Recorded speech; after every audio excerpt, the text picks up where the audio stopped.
भाई आपकी तरफ आता हूँ। हम कल कुछ सवालात के जवाब तो हमें मिले। एक सवाल का जवाब जो हमें मिला वो ये था कि प्लेइंग 11 क्या होगी। कल आपके सामने प्लेइंग 11 थी।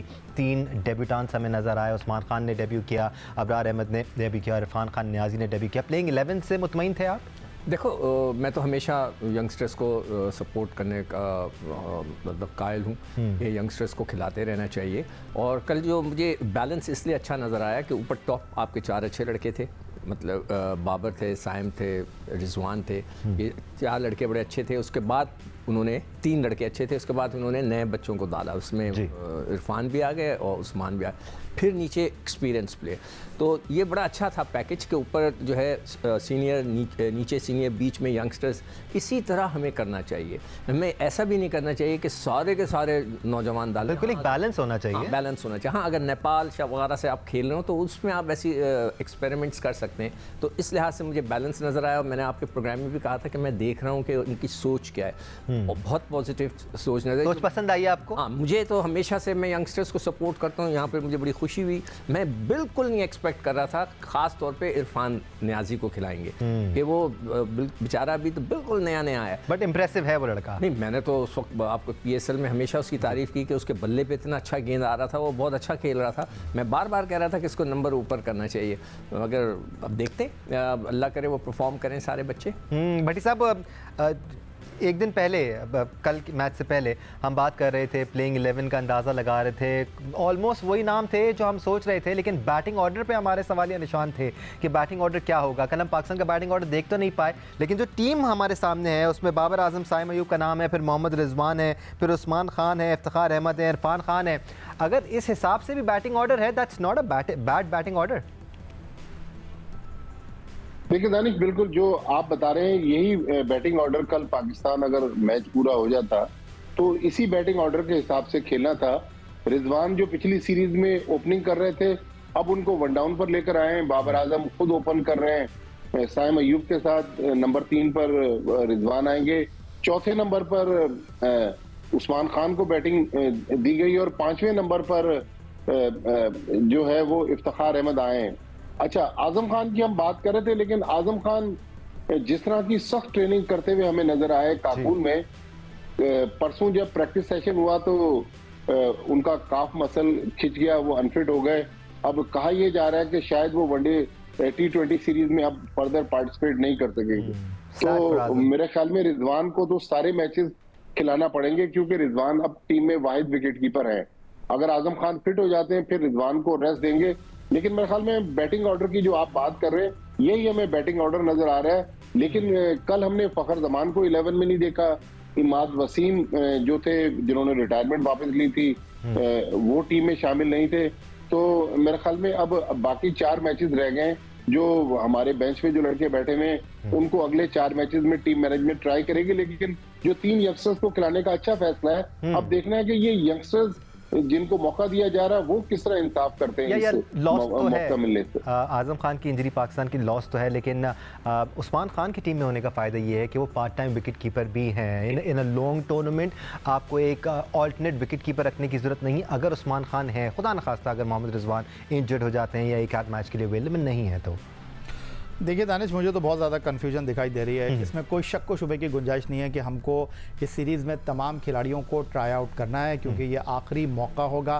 क्योंकि आयरलैंड और इंग्लैंड की सीरीज़ में हमें इतनी तब्दीलियां करने का मौका मिलेगा नहीं। फिर न्यूजीलैंड की कोई इतनी बड़ी टीम है नहीं, तो हमको अपने नए खिलाड़ियों को बिल्कुल इसमें ट्राई आउट करना चाहिए, रोटेशन पॉलिसी के साथ जाना चाहिए। लेकिन वो जो मैं बात कर रहा था ना, मुझे बहुत कन्फ्यूजन नज़र आ रही है। उसकी बुनियादी वजह यह है, एक तरफ इमाद वसीम रिटायरमेंट वापस लेते हैं, आप उनको क्या मैसेज दे रहे हैं पहले मैच में ना खिलाकर? चलें ठीक है, आपने उनको नहीं खिलाया। सवाल ये है कि एक लेग ब्रेक गुगली बॉलर खेल रहा है शादाब खान की शक्ल में, तो दूसरे को खिलाने की क्या ज़रूरत है? या तो शादाब खेलेंगे या अबरार खेलेंगे। ऐसा तो नहीं हो सकता कि दोनों ही प्लेइंग 11 में आ जाएं। वो तो मिस्ट्री स्पिनर है, अबरार स्पिनर है। उसको आप you can not call him a right arm leg spinner. Leg spinner is a wrist spinner जो रिस्ट से करता है। बिल्कुल, ये मिस्ट्री है, ये उंगलियों से करता है। बिल्कुल। चले, आप उनको सरप्राइज़ करना चाह रहे थे, तो एक तो बात मेरे समझ नहीं आई। फिर शायद एक फैक्टर हो इमाद को ना खिलाने का कि अब आपके पास साइम अयूब भी मौजूद है, बिल्कुल, जो नया बॉल और इफ्तिखार भी है सर हमारे पास। लेकिन जो सबसे इंपॉर्टेंट सवाल है दानिश, वो ये है कि नो डाउट आपको नए खिलाड़ियों को आजमाना चाहिए, लेकिन भाई जो ट्राई एंड टेस्टेड है पहले उनको तो आप खिला लो। फ़खर जमान जो है उनको आपने बाहर कर दिया, आपने उस्मान को टीम में कर लिया। फिर दूसरी बात यह कि कोई शक नहीं है इसमें कि इफ्तिखार अच्छा परफॉर्म कर रहे हैं, लेकिन अभी भी आपका जो मिडल ऑर्डर है वो आपके महफूज हाथों में नहीं है। लेकिन इरफान नियाज़ी मुझे उनकी नहीं सिलेक्शन समझ आ रही। देखिए अगर आप उनको टीम में डाल रहे हैं, PSL में उनका 150 नहीं है, 39 उनका हाईएस्ट स्कोर है, 171 उनके इस टूर्नामेंट में रन है। कौन सी ऐसी परफॉर्मेंस आप कहते हैं अगर उन्होंने फर्स्ट क्लास क्रिकेट में रन किया, वो भी मैंने देख लिए, 100 है उनका फर्स्ट क्लास क्रिकेट में। तो इसीलिए तो कह रहे हैं भाई फर्स्ट क्लास क्रिकेट को रिस्पेक्ट दें। अगर आप इस तरह टीम में जो है वो पैराशूट से लैंडिंग कराएंगे तो फिर कैसे होगा? सिकंदर याया के सारे शुकूक शुबात एक तरफ, हम जिस टाइम की बात कर रहे हैं ना, इस टाइम पर ये सारी चीज़ें समझ में आती हैं, ये सारे नाम समझ में आते हैं। अगर हम वर्ल्ड कप का पहला मैच खेलने जा रहे होते तो शायद यहाँ पर फ़खर भी होते, शायद इमाद भी होते, शायद पाकिस्तान कॉन्फिडेंट एक्सपीरियंस प्लेयर्स की तरफ जाता और यंगस्टर्स की तरफ नहीं जाता। लेकिन इस स्टेज पर ये नाम समझ में आते हैं, इनकी इंक्लूजन समझ में आती है। देखिए मैं याया से बिल्कुल भी इत्तेफाक नहीं करता। जब इस किस्म की सीरीज होती हैं इसमें ट्राई एंड टेस्टेड को टेस्ट करने का क्या फ़ायदा? मेरे तो लॉजिक नहीं समझ। हाँ, अब जैसे ही हम मूव करेंगे बाहर, आयरलैंड जाएंगे, इंग्लैंड जाएंगे, वहाँ पर आप अपनी फुल स्ट्रेंथ की टीम खिलाएं जो आपके तगड़े लड़के हैं।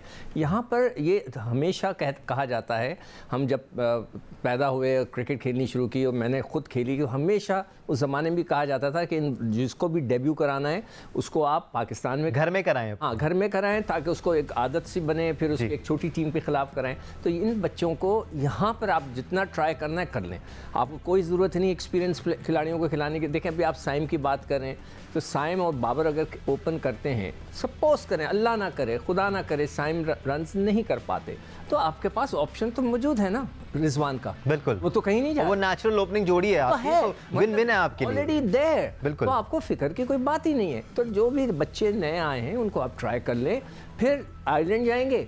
मैं तो कहता हूँ जब इंग्लैंड पहुंचे ना तो आपकी टीम जो है ना तैयार होनी चाहिए। फॉर मी साइम अयूब लंबी रेस के घोड़े हैं और उनको बड़ी इनिंग्स पर फोकस करना चाहिए, लेकिन ऐसा लगता है कि उनका रोल कैमियोज वाला है, क्विक फायर 40, 50, 60 रन एक्सपेक्ट कर रही है टीम मैनेजमेंट उनसे, ऐसा लगता है इस टाइप का रोल उनका डेवलप किया जा रहा है। बट वो वाकई में लंबी रेस के घोड़े। एक ब्रेक ले लेते हैं, हम पाकिस्तान की बॉलिंग लाइनअप पे बात करेंगे। जो पेसर कल टीम में शामिल थे, इसमें शाहीन शाह अफरीदी, नसीम शाह, मोहम्मद आमिर और शामिल थे। 3 पेसर्स के साथ पाकिस्तान कल ग्राउंड में उतरा था। Is this the ideal bowling lineup of Pakistan? क्या एक ऑलराउंडर को शामिल किया जा सकता है? निश्चित रूप से बात करेंगे।